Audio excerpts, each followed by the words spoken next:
என்னிடத்தில் வாருங்கள், என் வார்த்தைகளுக்கு செவி கொடுங்கள், அப்பொழுது நீங்கள் வாழ்வடைவீர்கள். கர்த்தரை கண்டடையத்தக்க சமயத்தில் அவரை தேடுங்கள்.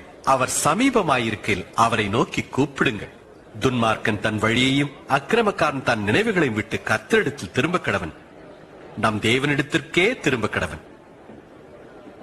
அவர் மன்னிக்கிறதற்கு தயை பெருத்திருக்கிறார். பாருங்கள், இதோ இங்கே அவர் வருகிறார். இயேசுவே, இயேசுவே, என் ஒரே மகனை காப்பாற்ற வாரும், இரக்கம் காட்டும். அவளுக்கு 12 வயதாகிறது. அவள் மரண வேதனைப்படுகிறாள். தயவு செய்து வாரும். யவீருவே, நான் வருந்துகிறேன். இயேசுவே, உன் மகள் மரித்து போனாள். போதகரை வருத்தப்படுத்த வேண்டாம். பயப்படாதே, விசுவாசமாயிரு, அவள் குணமடைவாள்.